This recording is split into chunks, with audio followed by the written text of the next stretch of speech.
The countdown timer on Ambassador Park Hyun's communication device showed 0. The Council's ultimatum had expired exactly 1 hour ago, and the silence from Earth was deafening. Park Hyun sat in his quarters aboard the diplomatic vessel Harmony. Knowing that his rejection of the Council's demands had sealed humanity's fate, the door chimed, and his aide Lee Mina entered with a grim expression. "Sir, Council security forces are moving toward the diplomatic sector. They're revoking all human immunity privileges." Park Hyun nodded, having expected this. "Any word from Earth?"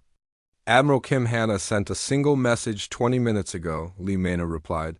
"She said, the answer is no." Come home now. Through the viewport, Park Hyun could see the massive Council fleet beginning to move. 52,000 ships of various sizes, from small cruisers to massive planet killers, all turning toward the distant yellow star that was humanity's sun. The sight filled him with both dread and fierce pride. "We're not surrendering," Park Hyun said quietly. "Even facing impossible odds, we're not giving up what makes us human. Sir, we need to leave now," Lee Mina urged. "The Council forces will be here within minutes." Park Hyun stood and gathered his personal effects.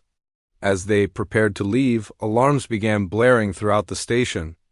Emergency lights flashed red as automated voices announced the revocation of all human diplomatic privileges. They made their way through the corridors, avoiding the main routes where Council security forces were searching for human personnel.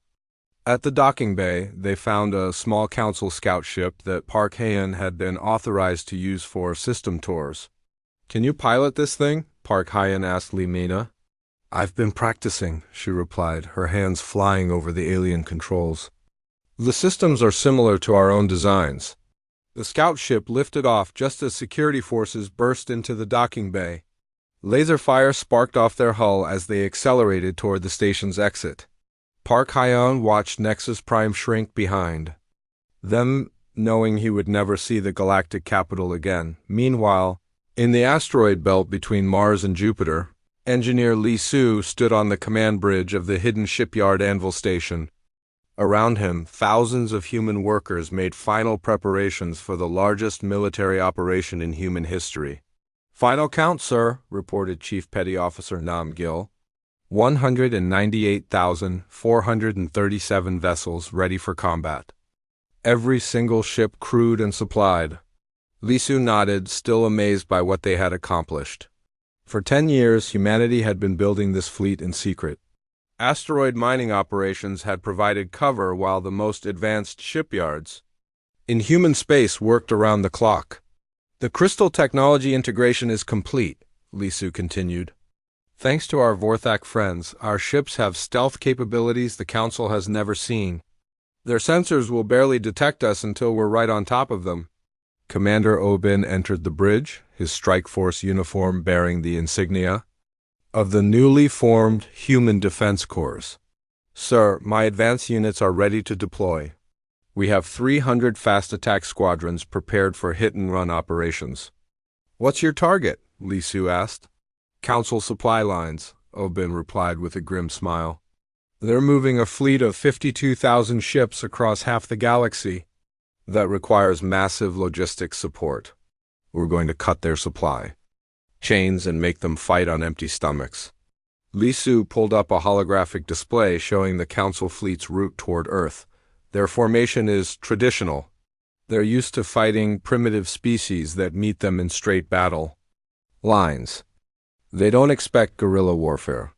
"They're about to get an education," Obin said. "Human military doctrine emphasizes flexibility and adaptation. We fight smart, not just hard." As the human forces prepared for war, Captain Kim Dae piloted the patrol ship Sejong toward the outer edges of the solar system. His mission was reconnaissance, but what he found there filled him with both hope and fear. The space around Neptune's orbit was filled with human ships. Not hundreds or thousands, but tens of thousands. Every design from fast interceptors to massive battlecruisers, all bearing the blue and white insignia of Earth's Defense Force. "My God," whispered his communications officer, Lieutenant Park. "Woo, where did they all come from?" "Our leaders have been busy," Kim Dae replied. They knew this day would come eventually. The main screen showed Admiral Kim Hanna's flagship, the massive battlecruiser Incheon. The vessel was 3 kilometers long and bristled with weapons that combined human engineering with alien technology. As Kim Dae watched, hundreds of similar ships took formation around the flagship. Captain Kim Dae, Admiral Kim Hanna's voice came through the communications system. Report to the flagship immediately. We have work to do. An hour later, Kim Dae stood in the Incheon's war room, surrounded by the top military leaders of the human species. The holographic displays showed the approaching Council fleet in real time, their massive formation moving steadily toward Earth. They expect us to surrender when they arrive, Admiral Kim Hanna said. They think the sight of their fleet will break our will to fight. What's our strategy? Asked Colonel Young Ho. We let them come, Admiral Kim Hanna replied. They want to fight at Earth, fine. We'll give them a fight they'll never forget. Captain Eugene, the intelligence officer, stepped forward. Admiral, we've been monitoring Council communications. They're confident this will be over quickly. They're calling it a police action to restore order. Police action, Kim Dae muttered. They murdered 2 million Vorthok and call it police work. That's exactly why we're going to win, Admiral Kim Hanna said. They don't understand what they're facing. They think we're just another primitive species to be conquered or corrected. The tactical display showed the human fleet's positions. Nearly 200,000 ships hidden throughout the solar system, waiting for the perfect moment to strike. The Council fleet outnumbered them individually, but they had never faced an enemy that refused to play by their rules. Orders, Admiral? Kim Dae asked. We wait, Admiral Kim Hanna replied. Let them come to us. Let them see Earth and think they've won. Then we show them what happens when you threaten humanity's home.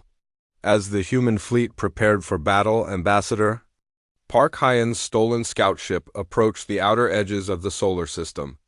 Behind them, the Council's massive armada followed relentlessly. Confident in their overwhelming superiority, the Council had made their choice. They had rejected diplomacy, destroyed humanity's friends, and demanded complete surrender. Now they would learn what humans were truly capable of when pushed to the breaking point. The greatest battle in galactic history was about to begin, and for the first time in 10,000 years, the Council's victory was not guaranteed. The Council fleet emerged from hyperspace at the edge of Earth's solar system like a swarm of angry metal insects. 52,000 ships spread across space in perfect formation, their hulls gleaming with the arrogance of 10,000 years of unopposed conquest. High Counselor Malthon stood on the bridge of his flagship Dominion, his 3 eyes fixed on the small blue planet that had dared to defy the galactic order. Sensors show minimal defensive activity, reported his tactical officer, a spider-like creature named Kekstar. A few hundred primitive vessels scattered throughout the system. Nothing that could threaten our forces. Malthon's tentacles writhed.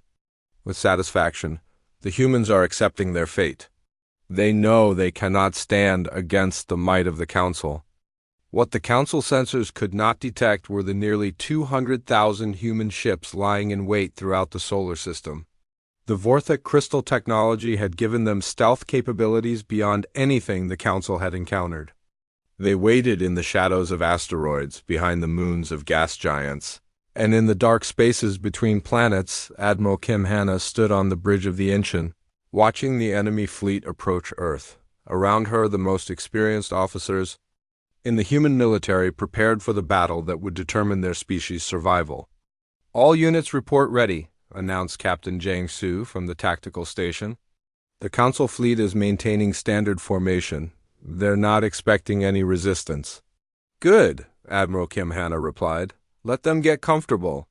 When they reach Earth orbit, we spring the trap. The Council fleet moved deeper into the solar system, their massive ships casting shadows across the asteroid belt. They had conquered hundreds of worlds using the same tactics, and they saw no reason to change now on the surface of Earth. Billions of humans watched the approaching fleet through telescopes and orbital cameras. They had been told the truth about the Vorthok massacre and the Council's ultimatum. Now they waited to see if their hidden military could protect them from annihilation. Citizens of Earth, Admiral Kim Hanna's voice broadcast across the planet, for 15 years we have lived in peace with our galactic neighbors. We shared our culture, our technology, and our friendship freely. The Council has repaid that friendship with genocide and threats of slavery. The Council fleet reached Earth's orbit, their massive ships taking positions around the planet. High Counselor Malthan prepared to broadcast his final ultimatum to humanity. Today, we show the galaxy what happens when diplomacy fails, Admiral Kim Hanna continued. We fight not just for our own survival, but for the freedom of every species that has suffered under Council oppression. Admiral, Captain Jiang Su called out, the Council flagship is broadcasting. Put it on screen, Admiral Kim Hanna ordered. Hi. Counselor Malthan's image appeared on the main display, his alien features twisted with contempt. Humans of Earth, your time of defiance ends now. Surrender your leaders for genetic correction, or watch your world burn like the Vorthak colonies. Admiral Kim Hanna stepped forward, her image broadcast to every human ship in the solar system. High Counselor Malthan, I am Admiral Kim Hanna of the Earth Defense Force. Here is our response to your ultimatum. She raised her hand, and across the solar system, 200,000 human ships decloaked simultaneously. The space around Earth filled with vessels of every size and design, all bearing the blue and white colors of humanity. On the Council flagship, alarms began blaring. As sensors detected the massive human fleet, officers scrambled to their stations while Malthan stared in disbelief at the tactical displays. Impossible, he whispered. Intelligence reports showed only a primitive defense force. Sir, Kekstar called out, his voice shaking, we're detecting nearly 200,000 vessels. They were completely hidden from our sensors. No species has that kind of manufacturing capability, Malthan snarled. It's a trick, some kind of sensor deception. His answer came in the form of weapons fire. The human fleet opened fire simultaneously, their combined firepower lighting up space with brilliant flashes of energy.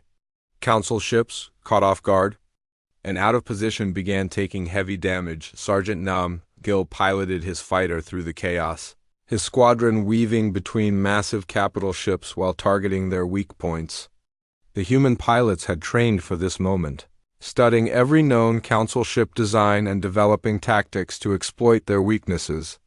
Remember your training, Nam Gil called to his squadron over the communications channel. They're bigger and stronger, but we're faster and smarter. Hit their engines and jump to the next target. The human fighters swarmed around the Council ships like angry bees, the smaller size allowing them to avoid the heavy weapons designed to fight other capital ships. Council gunners struggled to track the fast-moving human vessels as they struck. At vulnerable points, Captain Kim Dae commanded a group of human cruisers in a coordinated attack on a Council battle group. His ships used hit-and-run tactics, striking hard and then disappearing into the asteroid field before the enemy could respond. Target their command ships, Kim Dae ordered. Cut off their communications and they'll lose coordination. The human forces fought with a ferocity that shocked the Council commanders. These were not the primitive warriors they had expected, but a highly trained military force that had been preparing for this battle for years. Dr. Choi Min worked frantically in her mobile laboratory, directing the deployment of reverse-engineered manets. The microscopic weapons, based on the same technology the Council had used to destroy the Vorthak, were specifically designed to target Council biology. Nanet deployment successful, she reported to Admiral Kim Hanna. We're seeing system failures across multiple Council ships. The tide of battle began to turn as the human nanets spread through the Council fleet. Ships that had seemed invulnerable began losing power and weapons systems. The Council's own technology, perverted from human medical nanobots, was now being used against them. High Counselor Malthan watched in horror as his mighty fleet began to crumble. Human ships rammed damaged Council vessels, their crews sacrificing themselves to take out enemy ships. The tactical displays showed thousands of Council casualties as the human fleet pressed their attack. This is impossible, Malthan repeated, his voice filled with disbelief. No species has ever resisted the Council's might. Perhaps that's because you've never faced a species that refused to surrender. Admiral Kim Hanna's voice came through the communication system. You wanted to see humanity's true nature. Congratulations, you've succeeded. Ambassador Park Han, now aboard a human warship, watched the battle with grim satisfaction. The Council had rejected every attempt at peaceful resolution. They had murdered innocent beings and threatened humanity with extinction. Now they were learning the consequences of their choices. Open a channel to the entire galaxy, Park Han ordered. It's time for everyone to hear the truth. His image appeared on communication screens across known space, reaching every world and every species under Council control. Citizens of the galaxy, for 10,000 years you have been told that the Council maintains peace through strength. Today you see that strength turned against any who dare to think freely. The battle raged for hours, the space around Earth filled with the debris of destroyed ships from both sides. But the human forces, fighting for their very survival, proved more determined than the Council had ever imagined. As the Council fleet began to retreat, Admiral Kim Hanna realized that humanity had won more than just a single battle. They had shown the galaxy that the Council could be defeated, that the age of unopposed tyranny was ending, the real war was just beginning. The wreckage of the Council fleet drifted through space around Earth like a graveyard of broken dreams. 30,000 Council ships had been destroyed or crippled in the battle, while the rest fled toward their core worlds in complete disorder. High Counselor Malthan's flagship Dominion was among the survivors, but barely. The once mighty vessel limped away from Earth with half its systems offline and its crew demoralized. Admiral Kim Hanna stood in the war room of the Incheon, studying the tactical displays that showed the retreating enemy forces. Around her, the human fleet regrouped and counted their losses. 20,000 human ships had been destroyed, but their sacrifice had broken the Council's myth of invincibility. Admiral, Captain Jiangsu reported, we're receiving surrender requests from 17 different species across the galaxy. They're asking for human protection from Council retaliation, and liberation requests from 43 others, added Commander Obin. They want us to free them from Council occupation. Admiral Kim Hanna nodded grimly. The battle at Earth had been broadcast across the galaxy, and now every oppressed species saw hope for the first time in centuries. But hope came with responsibility. We cannot ignore these requests, she said. If we stop now, the Council will rebuild and come back stronger. We finish this. Captain Kimday stepped forward. Admiral, with respect, we're talking about taking on the entire galactic establishment. The Council has controlled space for 10,000 years, and they've done it through fear and overwhelming force, Admiral Kim Hanna replied. Fear is broken. Now we show them what happens when someone fights back. The human fleet reorganized into task forces, each assigned to liberate specific sectors of Council space. The strategy was simple but effective.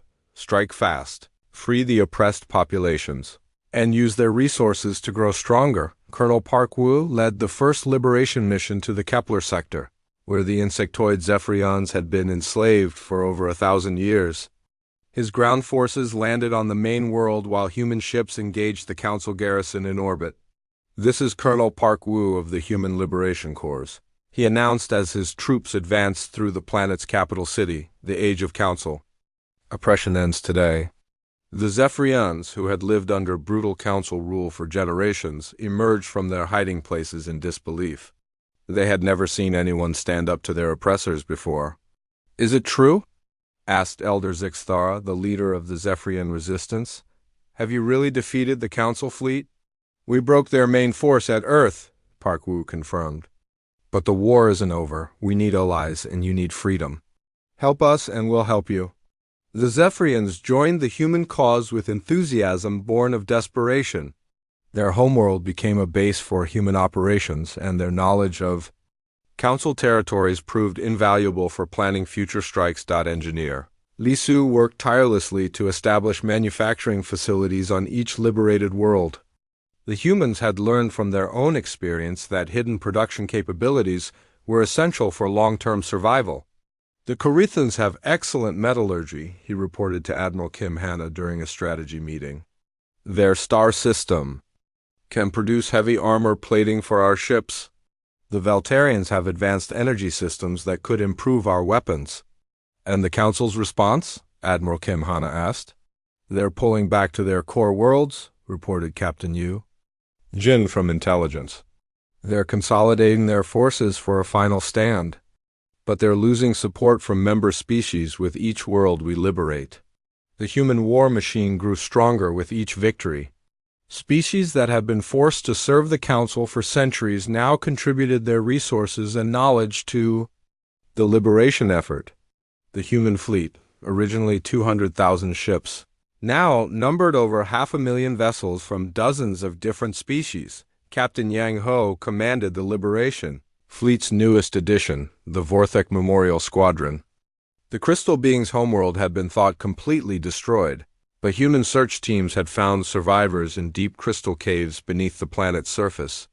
Christine, Yang Ho said to the Vorthek leader who had warned humanity of the Council's plans, your people don't have to fight. You've suffered enough. The Crystal Being's form pulsed with determined light. Captain, the Council destroyed our cities and killed our families because we chose to be your friends. We will not hide while others fight for the freedom we died. For the Vorthek survivors brought their advanced crystal technology to the human cause. Their ships could phase through solid matter, and their weapons could disrupt Council energy shields. They became the most feared units in the Liberation Fleet. As the human forces advanced deeper into Council space, they discovered the true extent of the galactic tyranny. Hundreds of species had been enslaved, their cultures suppressed, their resources stolen. The Council had ruled through a combination of superior technology and brutal oppression. My God, whispered Dr. Choi Min as she toured a liberated Council research facility. They've been experimenting on sentient beings for thousands of years. The facility contained genetic samples from every known species, along with research. Notes on how to modify or control their biology. The Council's genetic correction programs had been tested on unwilling subjects for millennia. They weren't just trying to control us, Choi Min reported to Admiral Kim Hanna. They were trying to create a galaxy of perfectly obedient slaves. Every species modified to serve the Council's vision of order. The discovery hardened human resolve. This was no longer just a war for Earth's survival, but a battle for the soul of galactic civilization. High Counselor Malthan made his last stand at the fortress world of Nexus Prime, the galactic capital. That had stood unconquered for 10,000 years. The planet was surrounded by defensive stations and protected by the most advanced weapons in Council space. The humans cannot breach our defenses, Malthan told his remaining allies. Nexus Prime has never fallen to any enemy. He was wrong. The human fleet, now supported by over 100 liberated species, had capabilities the Council had never imagined. Engineer Li Su's newest creation, the Planet Cracker weapons, could shatter entire worlds if necessary. This is Admiral Kim Hanna of the Liberation Fleet, she broadcast to Nexus Prime. Surrender now, and we will spare your civilian population. Continue to resist, and we will reduce your world to rubble. Malthan's response was to order a final desperate attack. The remaining Council ships, barely 10,000 vessels, launched themselves at the human armada in a suicidal charge. The battle for Nexus Prime lasted 3 days. Council forces fought with the desperation of cornered animals, but they were hopelessly outnumbered and outgunned.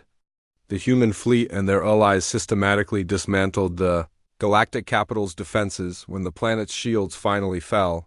Colonel Park Woo led the ground assault on the Council chambers. The resistance was fierce but brief. The Council's ground forces had never faced an enemy that refused to surrender. High Counselor Malthan was found in his private chambers, surrounded by the bodies of his loyal guards. He looked up at the human colonel with eyes full of hatred and disbelief. This is impossible, he whispered. The Council has ruled for 10,000 years. We are the natural order of the galaxy. Your order was built on fear and oppression. Park Woo replied. Now it's over. The fall of Nexus Prime marked the end of the Council's power. Across the galaxy, oppressed species rose up against their remaining oppressors. The age of tyranny was ending and a new era of freedom was beginning, but the cost had been enormous. Millions had died in the fighting, and entire star systems lay in ruins. The galaxy would need decades to recover from the wounds inflicted by both the Council's oppression and the war that ended it. Admiral Kim Hana stood in the ruins of the Council chambers, looking out at the stars that now held the promise of freedom. The war was over, but the work of building a better galaxy was just beginning. 5 years had passed since the fall of Nexus Prime, and the galaxy was still learning how to breathe freely.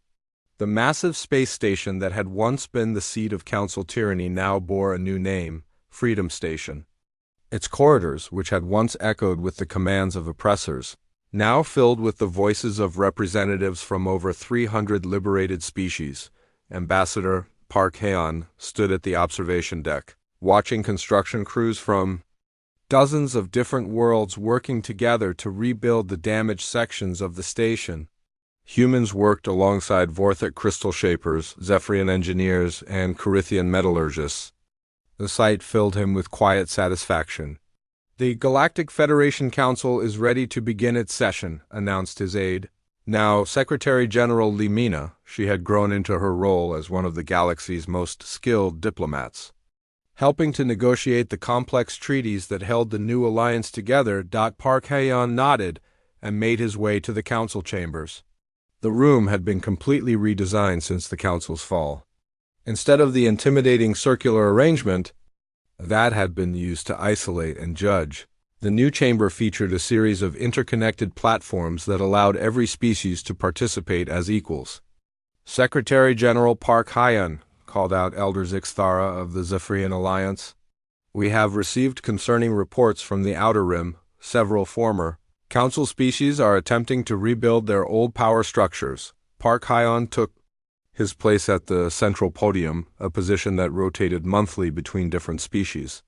"What kind of activities are we seeing?" "Piracy, mostly," reported Captain Yang Ho, now serving as the Federation's Director of Security. "Former Council. Military units that refuse to accept the new order. They're raiding shipping lanes and attacking isolated colonies. And there are reports of weapons trafficking," added Dr. Choi Min, who had become the Federation's chief science officer. "Someone is selling advanced Council technology to criminal organizations." Park Hae-on considered the reports carefully. The fall of the Council had created a power vacuum that not everyone was happy to see filled by the Federation's democratic ideals. There were always those who preferred the old ways of might making right. "What about the remnant faction?" Park Hae-on asked, referring to the group of former Council species that had refused to join the Federation. "They're consolidating around the Andromeda sector," Captain Yang Ho replied. "Intelligence suggests they're building a new fleet using hidden Council shipyards." Before Park Hae-on could respond, alarms began sounding throughout the station. The emergency lighting cast red shadows across the Council chamber as automated voices announced an incoming priority transmission. "This is Admiral Kim Hana aboard the patrol vessel Bizin," came the familiar voice over the communication system. "We have a situation developing in the Terran sector. Unknown vessels are approaching the Vorthak homeworld." Park Hae-on felt his stomach tighten. The Vorthak homeworld had been slowly recovering from the Council's devastation, its crystal cities growing back from the deep caverns where the survivors had hidden. An attack on the recovering world would be both strategically and symbolically devastating. "Admiral, what are we looking at?" Park Hae-on asked. 50 ships, Council designed but modified," Admiral Kim Hana continued. "They're broadcasting on old Council frequencies, demanding the Vorthak surrender for crimes against galactic order. It's Malfin." Park Hae-on's blood ran cold. High Counselor Malfin had supposedly died during the final assault on Nexus Prime, but his body had never been found. Intelligence had suspected he might have escaped, but this was the first confirmed sighting. How is that possible? Park Hae-on asked. "We destroyed the Council fleet." "He's using a doomsday weapon," Admiral Kim Hana replied, her voice tight with concern. Some kind of massive energy projector hidden in an asteroid field. If he activates it, it could sterilize the entire Vorthak system. The council chamber erupted in worried voices as representatives from dozens of species discussed the threat. The Vorthak had become symbols of the Federation's ideals, proof that species could recover from council oppression and thrive in freedom. Losing them now would be a devastating blow to galactic morale. "We need to respond immediately," declared General Shinbio, the Federation's military commander. "Every available ship should converge on the Vorthak system." "That's exactly what he wants," interrupted Captain Eugene, the intelligence officer who had survived the war, to become the Federation's spy master. "Malthan is trying to draw our forces into a trap. The doomsday weapon isn't just pointed at the Vorthak homeworld." Park Hyen studied the tactical displays that filled the chamber's screens. "What do you mean?" "We've been monitoring increased activity in several former council strongholds," Captain Eugene explained. "This attack on the Vorthak is coordinated with strikes across the galaxy. Malthan is trying to restart the war." Before anyone could respond, another alarm sounded. This time it was Captain Kim Dae reporting from the border regions. "Secretary General, we have multiple situations developing." Kim Dae's voice crackled over the communications. "Former council forces are attacking Federation outposts in 6 different sectors. They're using the same modified ships we saw at the Vorthak system." Park Hyen realized that the galaxy was facing its greatest crisis since the council's fall. Malthan had spent 5 years building a new army from the remnants of his old empire, and now he was ready to reclaim what he believed was rightfully his. "All Federation forces are to respond to these attacks," Park Hyen ordered. "But we cannot abandon the Vorthak. They saved humanity once, now we save them." Admiral Kim Hanna's image appeared on the main screen, her expression grim but determined. "Secretary General, I'm taking my fleet to engage Malthan directly. But we need a way to neutralize that doomsday weapon." Dr. Choi Min stepped forward, her scientific mind already working on the problem. "If it's based on council technology, we might be able to use the same nanite viruses we developed during the war. But someone would need to get close enough to deploy them." "I'll do it," volunteered Captain Eugene. "My ship has the best stealth capabilities in the fleet." "No," Park Hyen said firmly. "This mission requires someone who understands both the technology and the political implications." "I'm going." The chamber fell silent as the assembled representatives absorbed this declaration. Park Hyen had not commanded a military vessel since the early days of the war, but his understanding of both council psychology and Federation ideals made him uniquely qualified for the mission. "Sir, with respect, you're too valuable to risk," protested General Shinbio. "The Federation was built on the idea that no one is too valuable to sacrifice for freedom," Park Hyen replied. "If I'm not willing to take that risk, how can I ask others to do so?" An hour later, Park Hyen stood on the bridge of the stealth corvette Seoul, watching the Vorthak system grow larger on the viewscreen. The ship was one of the most advanced vessels in the Federation fleet, equipped with crystal phase technology. That made it nearly invisible to most sensors. "Approaching the asteroid field," reported the pilot, Lieutenant Nam Gil, who had survived the war to become one of the Federation's best small ship commanders. "We're detecting massive energy readings from the doomsday weapon." Through the viewscreen, Park Hyen could see the weapon that threatened to destroy everything they had fought for. It was built into a hollowed-out asteroid, its surface bristling, with energy projectors that could focus enough power to crack a planet's crust. "There," pointed out Dr. Choi Min, who had insisted on joining the mission, "the central control node. If we can get the nanites into that system, we can shut down the entire weapon." "And Malthan's fleet?" Park Hyen asked, engaging Admiral Kim. "Hanna's forces on the far side of the system," Nam Gil reported. "The battle is fierce, but our people are holding their own." Park Hyen watched the tactical display as human and Federation ships clashed with Malthan's rebuilt fleet. The former High Counselor had learned from his previous defeats, but so had the Federation forces. What had once been a desperate fight for survival was now a clash between two experienced military powers. "Beginning infiltration run, Nam Gil." announced as the Soul approached the asteroid weapon. Stealth systems are holding, they haven't detected us yet. The ship slipped through the weapon's defensive grid like a ghost, its crystal phase hull rendering it virtually invisible. Park Hyen held his breath as they approached the control node, knowing that discovery would mean certain death. "Deploying nanits now," Dr. Choi Min announced, her fingers flying over the control systems. "Nanit penetration successful." The virus is spreading through their computer networks. Alarms began blaring throughout the asteroid as the nanits did their work. The massive energy projectors that had threatened the Vorthic homeworld began powering down as their control systems failed. "It's working," Namgil called out. "The weapon is offline." But their celebration was short-lived. Malthan himself appeared on their communication screen, his alien features twisted with rage and desperation. "Ambassador Park Hyen," he snarled. "I should have known it would be you. Always interfering, always preventing the natural order from asserting itself." "The natural order?" Park Hyen replied. "You mean tyranny and oppression?" "I mean peace through strength," Malthan shot back. "For 10,000 years, the Council maintained stability. Your human chaos has brought nothing but war and suffering." "We brought freedom," Park Hyen corrected.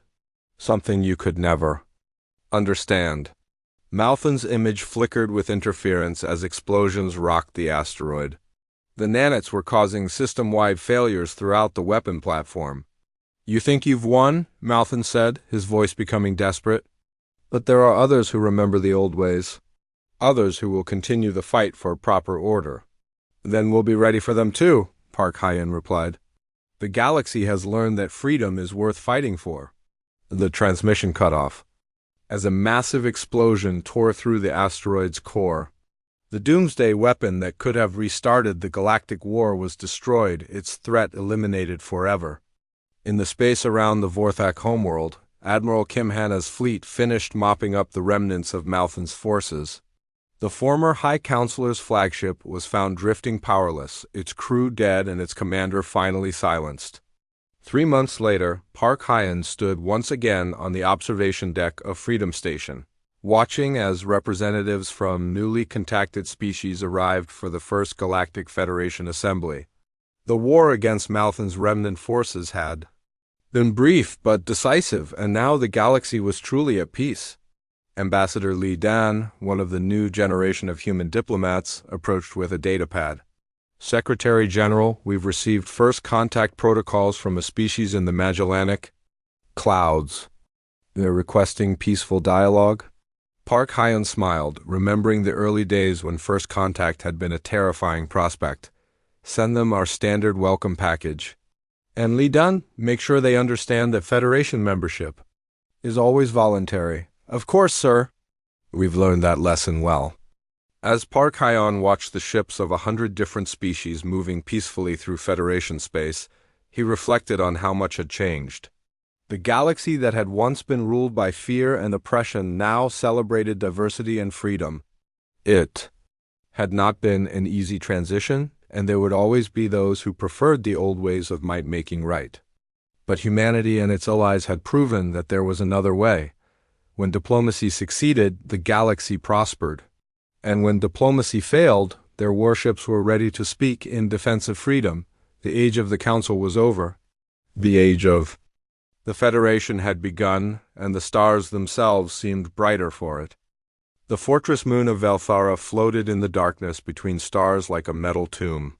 No sunlight touched its surface. No warmth reached its cold walls. This was not a place for the living.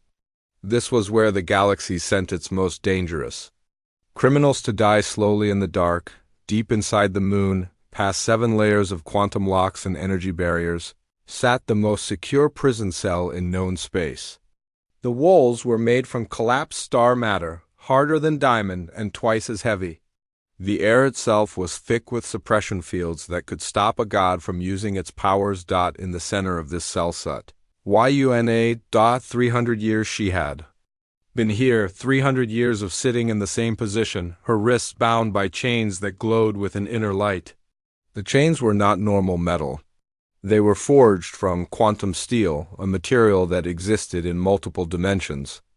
At once, breaking them would require cutting through reality itself. Yuna had been beautiful once. Her people, the Cathari, were tall and graceful, with silver skin that shone like moonlight. But 3 centuries of imprisonment had taken its toll. Her once bright skin had grown pale and thin. Her long black hair hung in tangles around her face. Her eyes, which had once burned with the power to reshape worlds, now stared at nothing. She was dying. The chains were designed to do more than just hold her. They slowly drained her life force, feeding it into the prison's power systems. Every day she grew weaker.